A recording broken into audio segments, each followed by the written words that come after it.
Yamo achi amwakwa badi aba Adom TV so ebra associated Pampaso jumedi bro frisabre akọ ekopim se dubako ebebo ene eye the 15th day of January 2019 isi afini munye ne so still afina bosume na afini mu ache mienu obi nim slow motion achi January ndi so kwabia so no otwere mu tan bewu ama bronya ji hangover no etimi efri medi nana se yampofo je ne anope yatena se ba bedi o man ho nkomo asemo a edapono ti titiri ebedi ho nkomo ne NAM1’s gold yese bofo ene de ne nam ehwo apaso men's gold nsensem no de akwakoduro de na wo sen ka ban ye fa ho de na customers no eka na omo nso a etiechire a ehwe bia wa bene wo ye osikase mu nso so de asem eno mo eka fa ho ebedi nkomo bebre cha ya kire na apia mensa ewo Dubai na yate se abemu mpanimfo bi abanan ekoho no eno so ho asem etise ye behwe na ya dwetem na no payi eno da nche so a ECG Daniel yedane ede ama edwemako foforo no ene kwan so a Ghanafo ye ho beto yen se de ye pe no yen kan ya ho nsem no ebegina yie na kan ya bo ntutumu so nam kwan mu ba na se ho asem tse ni nyina no ebehwe de ho komo na no payi ye ni yewra Bernard Alote Jacobs, the only educated fisherman ono oye kane dwem train de ma NDC amanyuko no na afei vice chairman de ma MPP wo bron any have to say ya chemte ye den a obaba be ye one of the newly created regions no a chairman meka Kwame Bafo Abronye DC enunti ene entra do hweba ko edi anim no na ebe ma kwan na ebepam no wabem ne nkoma yedi no so wode wano atum bi ka bi na meka bia ka bomu a na ka mem ka bi no ejina yie no ma no ne nchechireye ene sede esi etie se de yenim efa NAM1’s gold nsensem ho sana na apia mensa efibra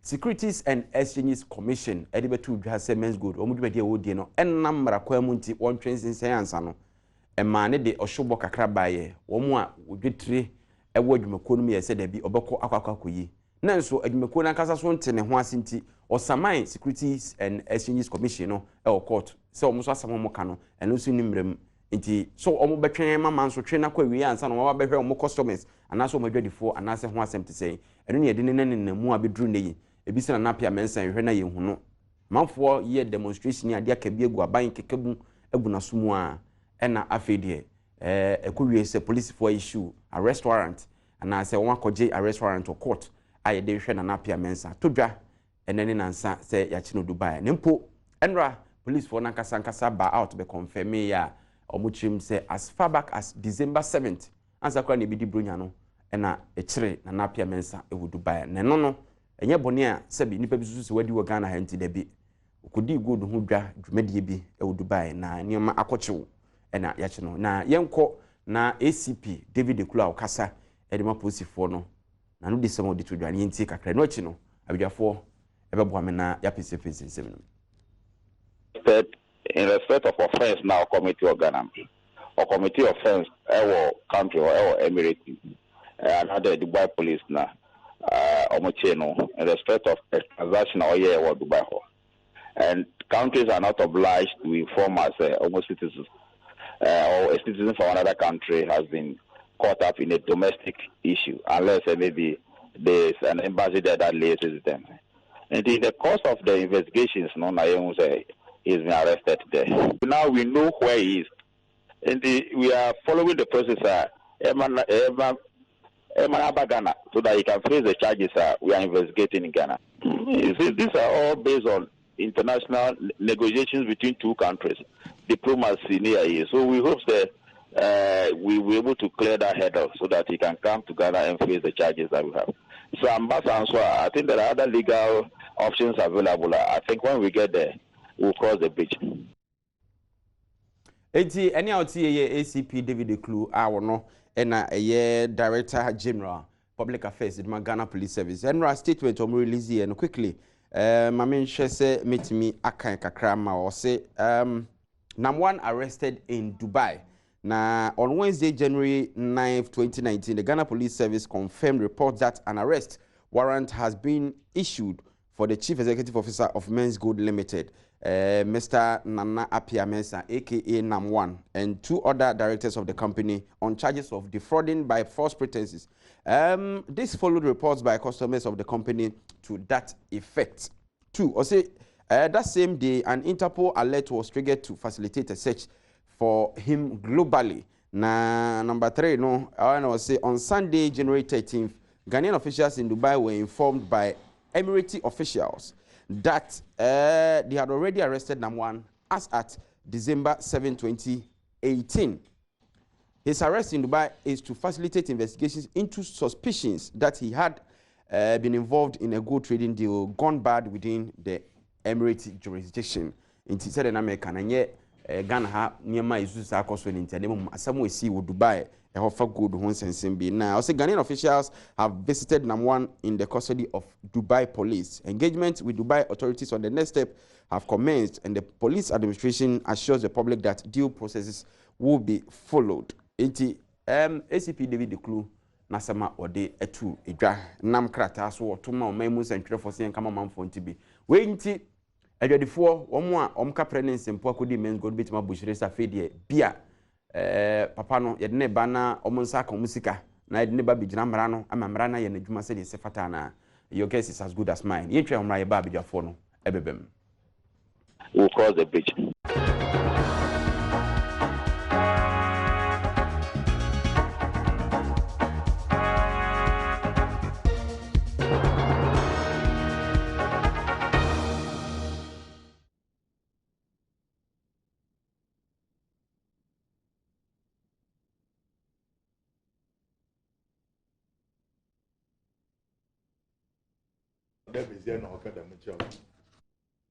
All right, 6 minutes after 10. Sabre, the only educated fisherman, Chairman Bernard Aloteji Gops at Tanasi Dada, say Canadian training mind this Amanyukono, a won fin mantemu. Na men's good is same as Wadi Hong Komo Bibre, any of the Ababidru Sa and Pempens way. Na ono asuri see you at the Emma Ogwa apartment and lodge. Na Virgin Restaurant, Okwa, Tilapia, you two at the graphic. I'm a kuni ade na ko we are no akotumako inside come up eja Adom maintain it mid weekend kakrakra wo ogwampotem ho no ma chairman good morning. Na official paso afi ngomote you see afi mu nyina afi ne ehia afi sisi ebu na nje mitre na mom wo composition aye na mom ko na wo papa ne zita do na makeke bia no problem me keka ne mabom kra enche me ba bebo live band no one night e wo ogwa apartment na amafo ni agi je obe yuzi chama na bibia boko de twa bo nyankopon amade chipachi en she na ye inkanezi ona ye kakra wa ken ye zinami ye said Ghana mambe na men's good for akawaba abenyan eya abana hwe kwando ni wetu honka. All right, so you can say abana hwe kwando ni wetu honka ide na je say o hwe ni mu say sika ni be fra ban ho anase say oda bantu honka e kwan be so chairman na what is the essence of governance the abanti na yeto aba government by the people for the people with the people. No, government by the people for the people. And this abambana obeja no kede you can go to hell. We don't give a damn. One of the seven was ka fanya na nika kawa. Government is trying to portray some kind of aji umobobia anyi empathy, you know, from government. At least if the people have voted you into power, na wake bibi na adin or kan won brabo na won kra oruku won woru won ma say awori rugu naza. It behoves on government to come in and to see to resolve the problem. Wow. Yeah, but yes. What's okay, and I'll give you references when we go to the Western countries. Yeah, give you a lot of references. Yeah, na you be makwamba fo abronye so atenase na ye ba ne de nkomo no ahyehye so ye ba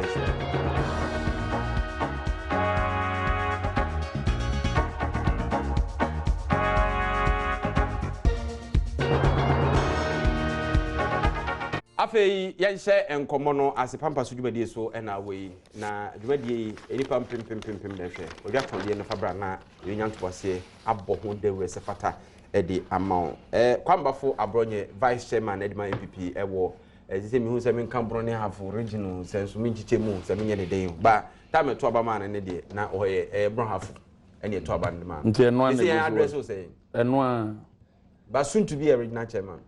What the address? Oko East and answer Oko Hafu. My car Bono proper. Bono proper. Okay. All right. But we are done no buy. Mate. Talk about Sunyani. I'm a Sunyani. Inti Sunyani chairman now be the. Just Sunyani Bron Hafu. Or a Bron region. Yeah. They say Benya Bron West ne Bron East. But Bron is the corruption of Bono. I say Bono. I say Achimney can Kwame Nkrumah no more freedom from the Ashantis. Nje Kwame Nkrumah Kwame Nkrumah fi wenji. Chairman, are you aware of that? Sorry, CPP. No. What I'm saying is that Ofi Moribu di otoni fi. Na buzi asofi wa. Kwame there. Na so e. Nyame adum yese ho ye pa. Ele nyame aso. Ma finchi apaso. Afin commentary. Before we go break na chairman can say so we answer am about so proper. Chairman. Yeah. Who say aban any tria men's good customers. Now unim sika ko di men's good. The principles underlying our democratic system are the governance. Also the government by the people. Kokomoti for the people. It is very clear and simple. And you see, when oh, they can go to hell, they can go to court. Say musica or your greediness. You are not being fair to a section of Ghanaians who went for men's good. You are not being fair. How can government behave like that? How can a government behave like that? Because I don't think it is the decision of an individual government appointee to come out and say, oh, to me court. It's a collective responsibility. There has been a meeting. Meeting in there, people should go out and go and say this and that. It is not fair. It amounts to arrogance and impunity. Is it not a private business? No, a private business. Now, loss. Look, but are you aware of the monies involved? There are 400 million. 400 million Ghana cedis or dollars. 400 million Ghana cedis. And they involved this year. And they are involved. And I'm saying, there, in view of all the corruptions are ACC. Are you telling me there, sir, in the quantum of that money into Mufa in Yadi, in front of Uncle and then recent corruption cases, allegations, all these allegations, na boss, why them, na them, na Kani GVG, every day, friendly happenings, every day, as I'm for every day, as I'm for. Assembly about baby asu yes kasam. Apart from kasam, accident in Ngova gun on kakra wo emia. And I say, so if government can go and take workers' pension money, ejumaya fu won pension sika adama. Me will be do. There are certain countries was asido they use their pension money. Greece, for example, workers have to go on the streets, and it is also happening in Russia. Since as I'm speaking, Russia is also using its workers' pension money to run the economy. If you increase pension age, what happened to 65? Greece. One was in Okwa as far as 69, and then to my pension, I get you pensions. I wouldn't be surprised. Either this year or next year, and if you go back and there, pension one captain at 60, they uncle 65. Because they won't get the money to pay people's pension money. Then you can use pension money to go and revitalize a foreign bank. Assuming local banks in the post, ADB, NIB, Nezam, or your government banks. But Sahel Bank, it could use 200 million to bail it out. Next day, men's go to Fose, they can go to court, they can go to hell. All right. Let's have about Subiemu. Kwame. I'm for comments good. That's a bit. I'm for Quanya na menchia wati for baby of the Cassiano Ecodrubia. A moment na menchia Uncle Lotte, the retired regional chairman. Retired. Retired. So retired. Retired active politician. Yeah. On the issue about men's gold, say NDC for Kasa, Utum say a Kwambis or no. Hypocrisy ne will no who say a bohose jari bob. Hypocrisy. At the Taromuma must say jari bob. Jari bob is the same. So who say men's gold in seminar about. Send this if one not going to say men's gold issue in a dome power, then they should forget they don't have a message for 2020 elections. Or Madrid, but they don't have a message. Among quaterns, no mumpe campaign message for Ghana for.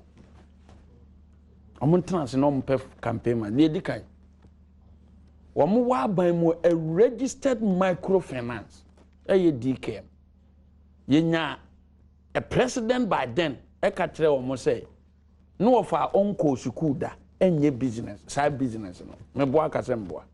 No of our own school, state of the nation address. Yenya a party ni general secretary manaka so no say dun katro no free bona have one day wa school into a that kind of business, no DK business, no.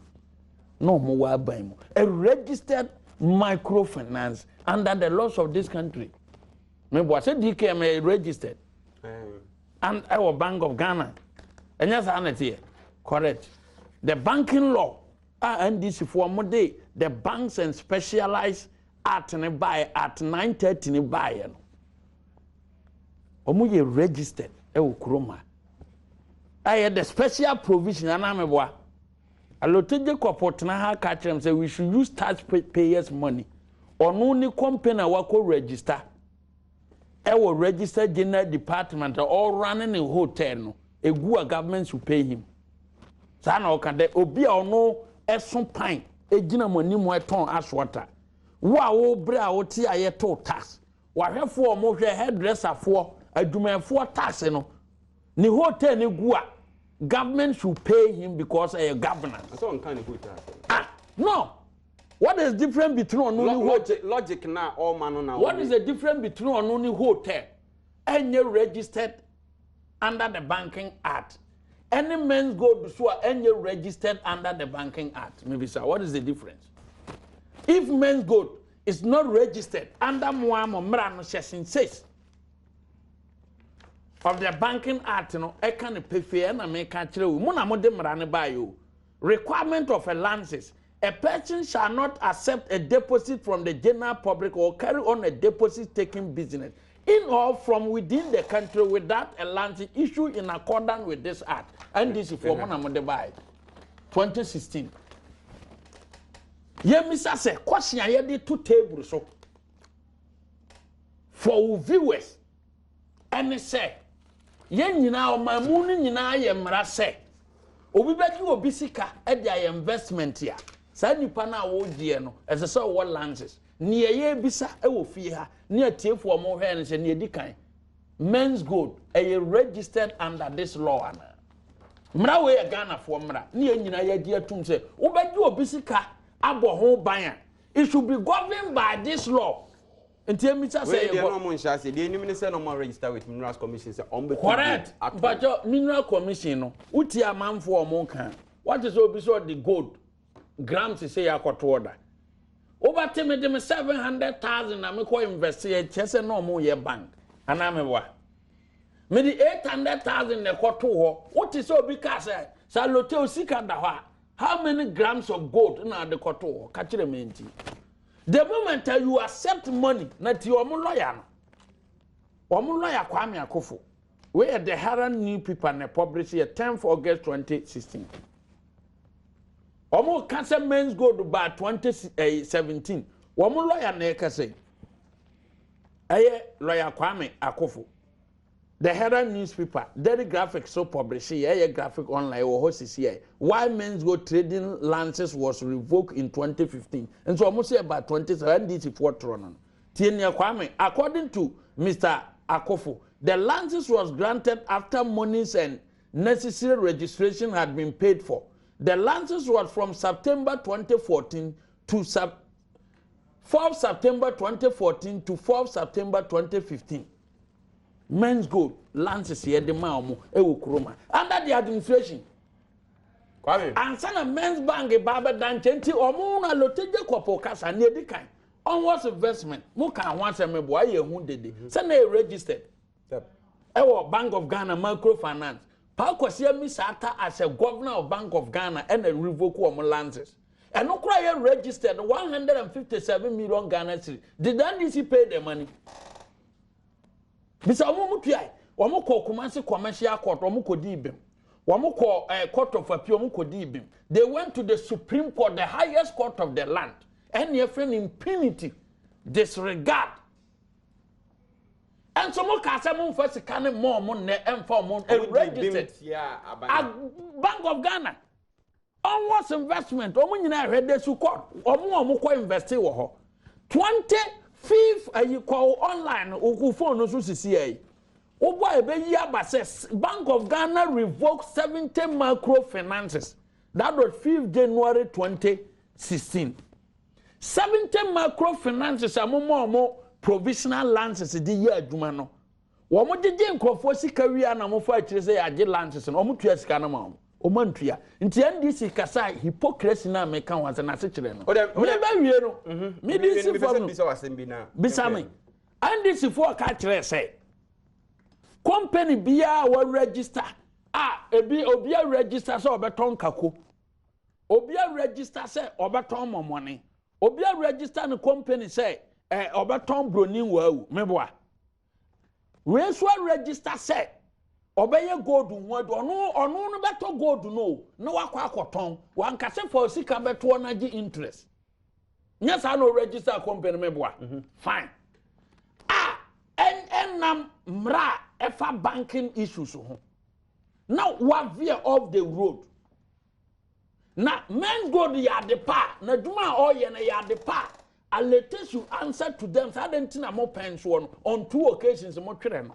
sanade na ya de pa onya no ansa na wafiri ha because 2014 2015 2016 Bank of Ghana by then etwere me bo akasembo na me ba na duma na ya ada na mo twere she dey to stop. Your point is well made say emra kwanso me mama landed now ya tell aloteje kopo ka kire say yentua men's gold wa na duma eno man mre ye special provisions efa banking system ho no ebo abira yentua ne kade a ene obi a 2016 dum so e man ne cost to our register gu ye no eno so say business abantua ne ka obi oton ka ko boka waton jena boka momonefo omo ton broni wawu boka nyina government to pay them ayi meba per logic no de emra ho asem na omo amfamra kwanso mo amfamra kwanso right now no ade ekoso no nti government ni bibia broni be kan say human face bia attached to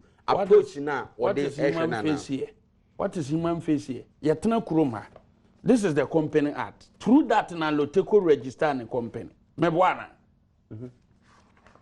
Emrana kire say a private company ain't me my invitation to the general public say for sika beto na gi interest offer section 265 of the company act na ye clear control of public invitation. A person shall not make an invitation to the public to acquire or dispose of any shares or debentures of a company or deposit money with the company for a fixed period or payable at call, whether bearing or not bearing interest, unless the company concerned is a public company and appropriate provision contained in Part A of Chapter 6 of this Act are duly complied with. But your men's go to a public company. There. And any these special provisions, you know,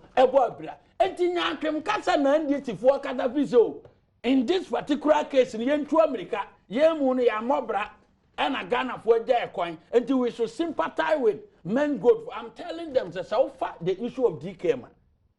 Is it wrong for them to sympathize with Massa Tio? Ghana for registered under the law, so what's in the crutching in just our business? A dear assassin. Omoko opposition, no. A fair Saka Safuna, Mokachire, a registered microfinance members. Oh, Mufri Bonahafo. Say crutching in yes, our business, and no Moko opposition. And a sofu be a bomb paye. I try with deliverance or Mahus or Manka say yana. Now, from where you are coming from, I thought say we no be sympathize with almost better because DKM customers MPP government, we are paying DKM because they are registered under the laws of this country. And it is a customers in suffer, almost suffer from that. As a banituya, country me say DKM. Are registered under the banking laws of this country? It's bad in say question. If this is a question, be almost a question. Debi me person me ko break banam pe me ba so. Ntina. No, this is a question. Almost a question. Me ba o. Oba de nsa e ko se gem. Now say sign no one sign no nsa to be jana man nsa. That is why Mr. Tio no man yo maduma ye. Mr. Tio, the incompetent administration o mo the incompetent one from Mr. Tio. So we try the incompetent one, we try the short way TIO, the incompetent one. Incompetent one for money or money. TIO. TIO, the incompetent one. I don't need Tiono. And Tiono. What my demonstration, no? A brother who said men's good activities here bad. So much wrong, my boy has a boy. Gentle much wrong. Salote cassette, what my activities in here. And then you can enter a much trauma so Muduma Dienye. Nan some we are incompetent in Timontaman stop on 2 occasions. What do you stop warm? I will think as more Egmont. And to say, I'm a more for watch Roma. I'm a but your 17 microfinance or more revoke or land, Mr. Phone. Government of Ghana, a Bank of Ghana revoked 17 microfinance. Maybe Bonnie in our list. All right, I'll come in. Say, now, you should pay them also because it's happening under NDC regime. We will pay them also.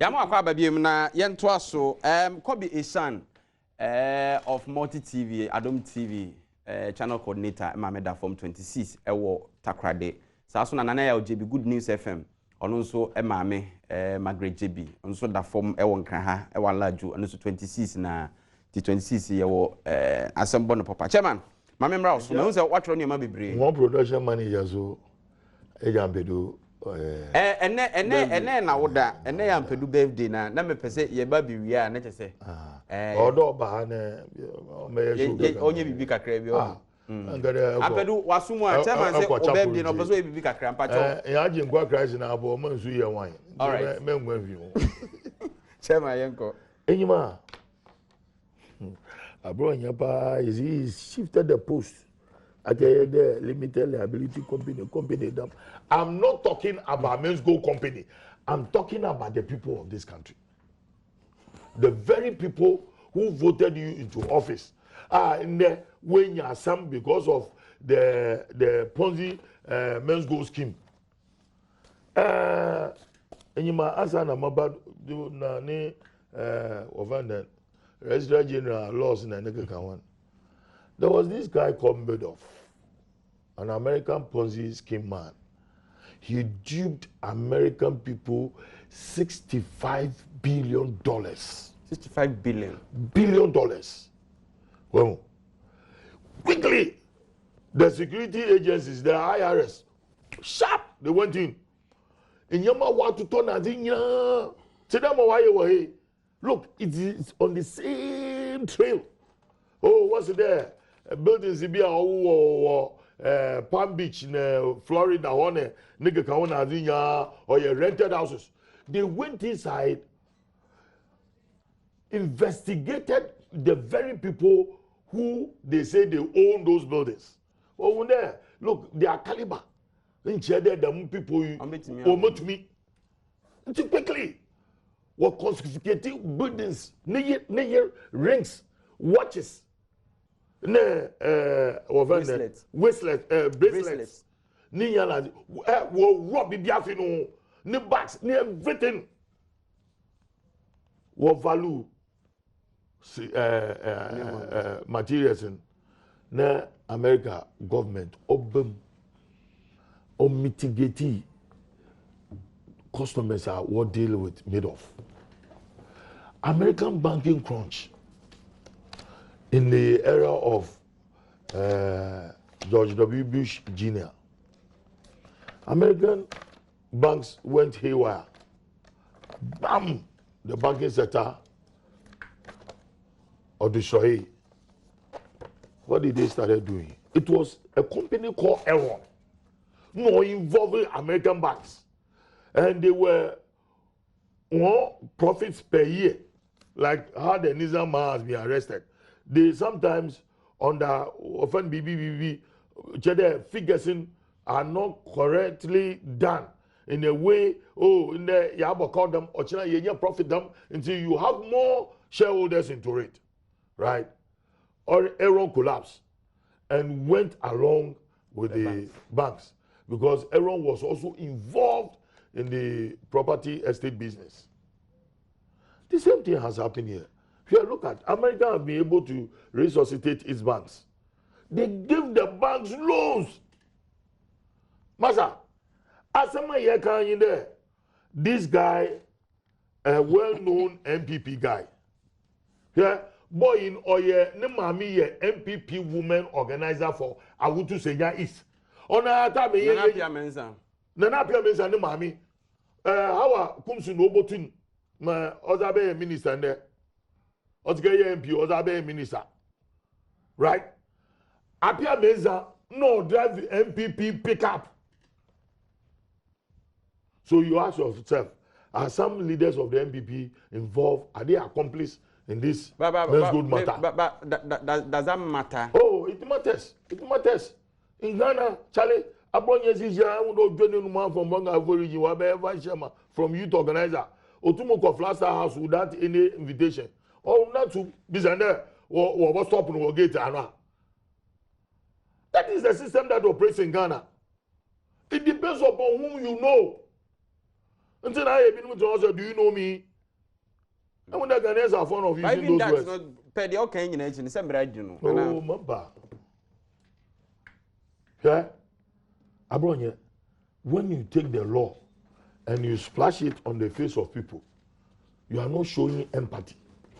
You are not showing sympathy. For me, I will tell you in the face, you are not showing empathy, you are not showing sympathy. Now, in order jurisdiction, why can't we help our own very people who have voted as well? Still Ujina, baby, Ujina, no. Maybe. But our minutes, what? What Manangasa? I can say, oh, they can't cast 20 minutes. No, I'm about 10 minutes. And I have regulated time. Enyuma, men's gold started from men's bank. Honorable Oshasi Sakawa, or Kaswan, or a group of boys. Where Sakawa means? Oh, them hacking to people's accounts. And when the dad and Kofumu or them to my mama, he started it there. Oh, Kaswa. Yes, when MPP was in opposition. Now I graduate as able to men's good. But men 14 and then they make there abandon them. After all, Nala opinion most there or my MPP for 20 million Ghana cedis in their campaign to bring them to power. And he has done it and he's brought them to power. And so very soon they've been able to cover up. Because if you tell me the boy you call Yoko, no jumpy bail, I mean, what are you telling me? These Kokwanansi stories. It been only to work on Yoko, I will seize one passport. No, the passport who will seize. And in the clear eyes of the securities in this country, this boy managed to as if invisible man. Me one day we go pay Lome. Me one day we go pay Adi. All right, tell me about Ababa, Mama land. Any land. You know, no nature can. Much on nature, man. Ababa. Master Mama came in there. Men's Gold was registered with the Register General Department. In the PMMC for one registered. Bear that in mind. Men's Gold. Every young say Bojo stores where we were as a God is love, and then the trust in God. Then the store called Trust in God should be registered with the Register General Department. And so what can register with Register General Department? And based upon the operations, na automatically register or PMMC. Mesa about chairman, ma abronya mrem kakra. Mesa about. It's important. Into a register. Yeah, also law. Until other have practice, not the cancer. But a month for person. No, Mr. That's what register or register general department. To register or company or register general department, a government should pay. No, I'm not talking about law school. Baba, you know now. Law school, no, no, practice. I'm lecture business asama. I'm not talking about men's gold. They won't do a men's gold for. One man middle. Missing a month for now. Who have invested in men's gold? What can say? Also, a register general department. Into a register and say a bank. Into a month for nipa 35 million sika omutuato. Nipa 35 million mu kromo mu ye aduma tuato. And Fankoma nipa Ghana population as it is. Yeah, my population ye tuato. Nti nipa no do mu tuato okrom ha no. Ye Fankoma obia wakoye illegal business. Enye o man mra say wo ye business bi na say follow within the law ye ntuaka. Anya sa na tie. Aban ne bam betuaka. We na emisa say follow within the law na. Nti em follow within the law no. O say sympathy. Enti em fa ma na sympathy ni say momo penso. Na mu ni sympathy. Me catch us go to your phone 5th January 2016. Bank of Ghana revoked licenses of 70 microfinance and money lending companies. Womunie Cedar House Microfinance Services, AZSS Microfinance Limited, KB Star, easy. So what womudinda? KB Star Microfinance Company Limited, Money Link Microfinance Limited, Express Link Microfinance Limited, Quick Loans Microfinance Limited, Valence Microfinance Limited, Grow Microfinance Limited, Sufficient Microfinance Limited, Apes Microfinance Limited, Atumai Microfinance Limited, Genesis Seed Microfinance Limited, Look Ahead Microfinance Limited, Softbase Microfinance Limited, Grove Champion Microfinance Limited. Eye maku 70. Mu provisional lances. Omu jiji nkrofo sika wie ye no. Under NDC regime besi ne on na mo de ne sika man. Why? This an oncoming into that time no. Na mo ni sympathy for them ana. When they registered mama mo provisional lances under the banking act. Mo ye omu da lotus you tell the viewers. What so what hypocrisy na me say to say diare bobo no. Eno ho asekere eye de ewa. O de no to wa. Wasi was started Sakawa na MPP wo opposition.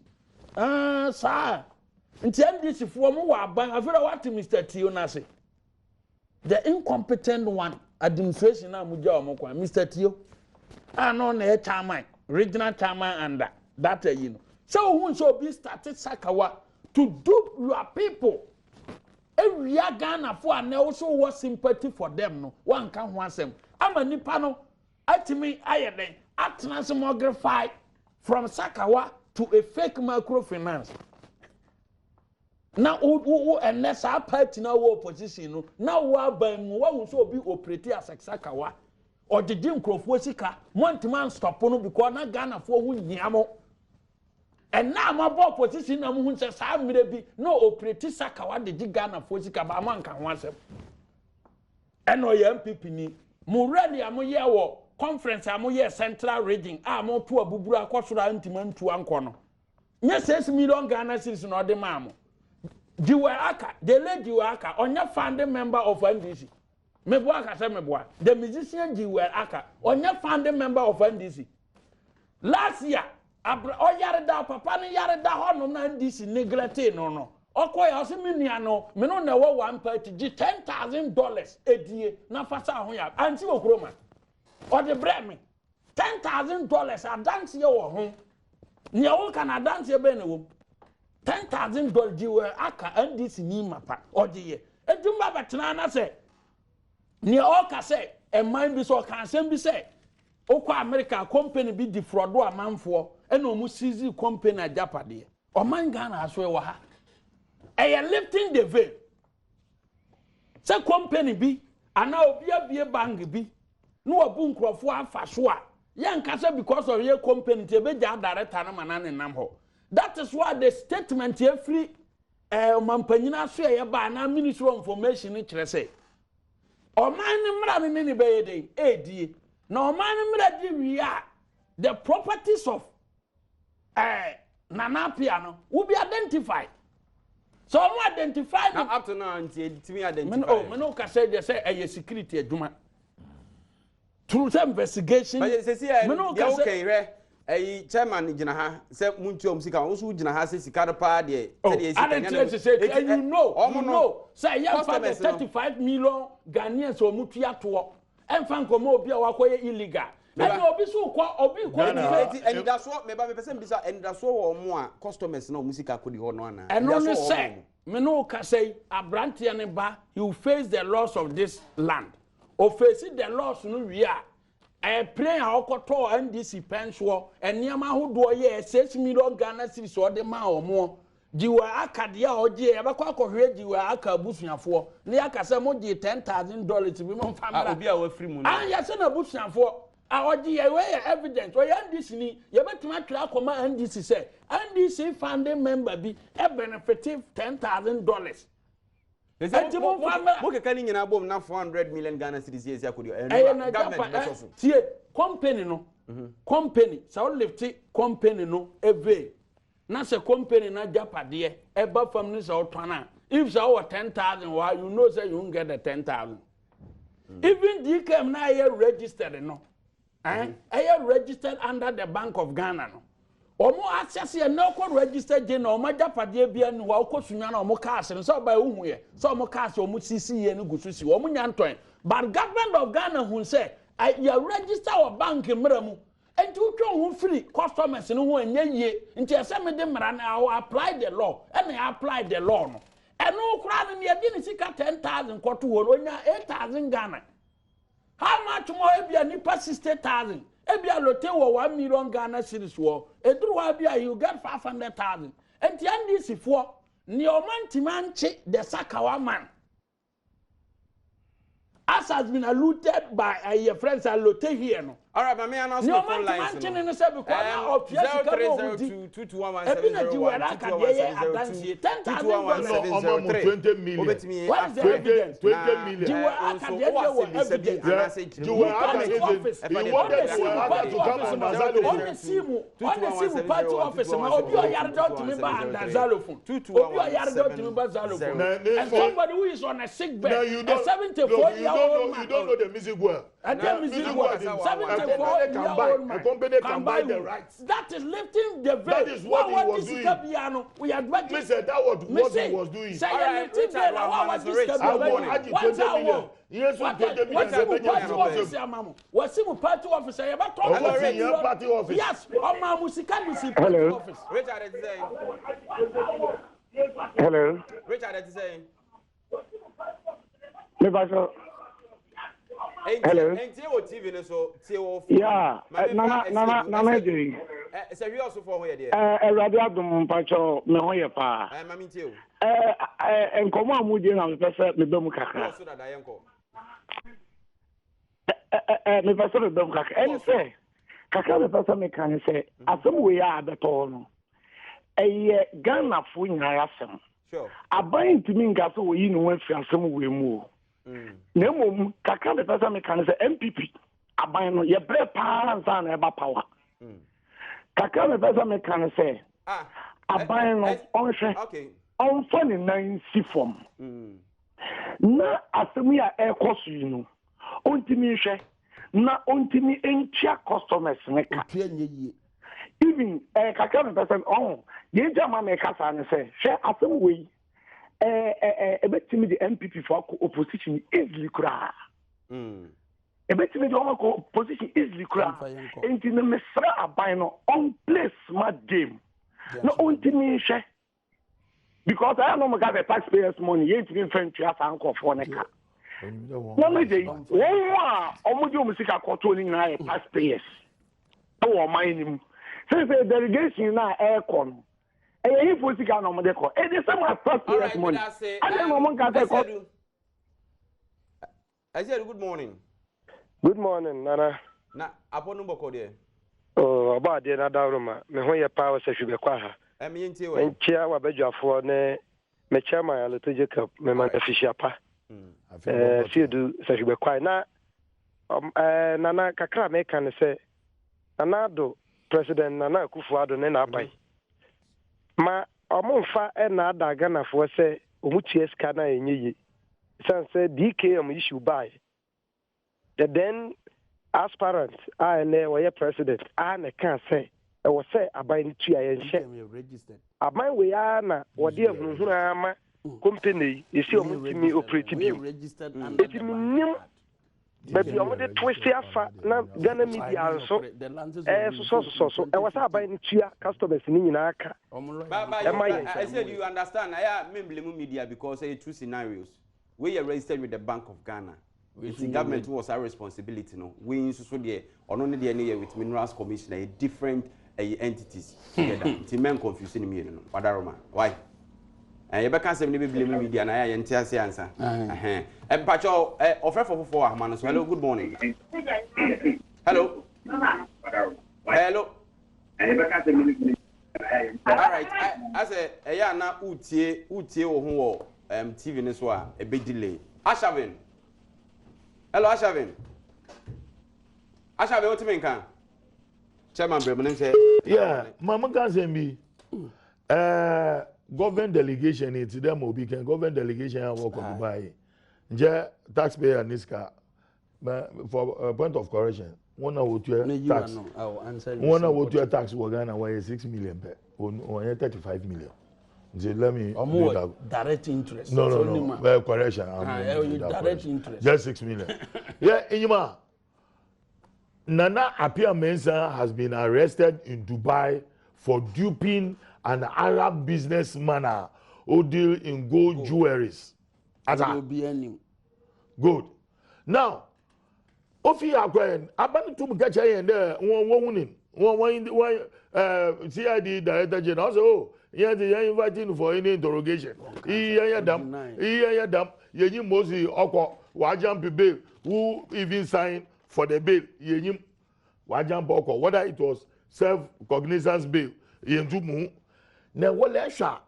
There, Abai, there, Charlie, what do you need Ghanaians in here uneducated?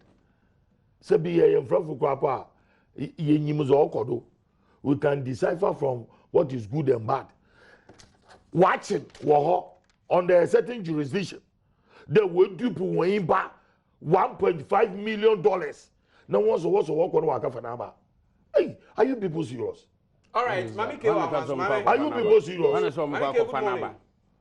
Who said that? Read the papers. I'll give you the statement. Let me give you the statement. Until the day be happenings and about happening, about doing you people, there's a happening. Assembly in your house, Kasam, in that under their governance. Also saying to me, extraditing back to Ghana. Now, under jurisdiction. Police say, Omo lazy. If anything, Omo investigations, we will need him here.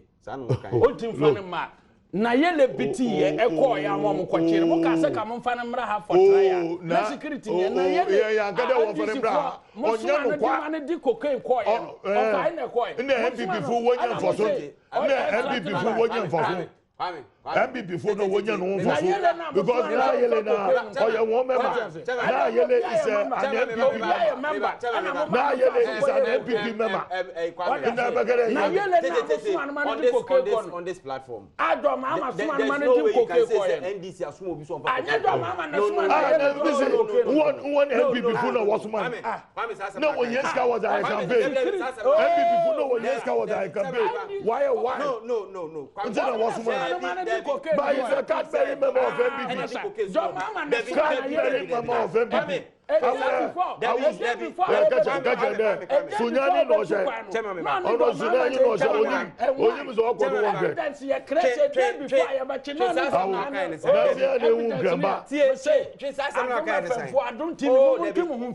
you can issue a disclaimer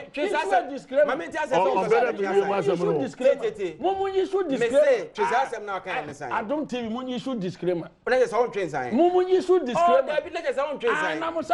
I should be held responsible. I should be held responsible. I'm for Adom TV. Any multimedia. Mun issue disclaimer. If it's as I'm a come kind of. Any about Kuahomano. So hello. I am fast number for you.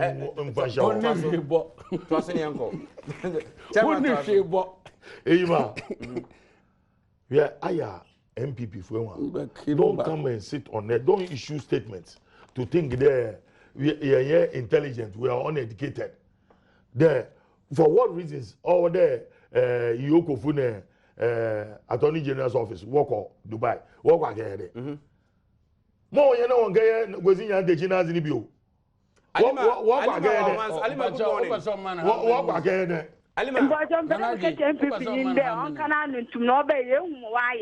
MPP for by you, why you, Okasadodo, oh, ye. I know.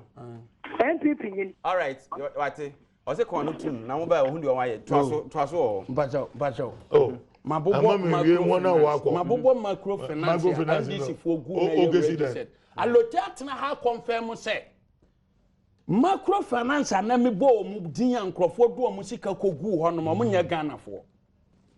They are not Ghanaians into a Mamunia. Some Crawford in Yano. I looked at Jacob and can't so say, well, music can decify. All right, you are the government of the day. Your responsibility is to take care of the people of this country. And at the end of the day, you don't choose and pick. Men choose and pick. Don't choose and pick. We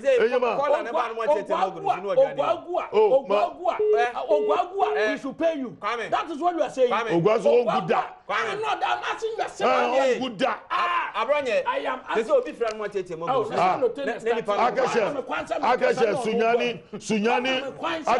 Sunyani Communication Center.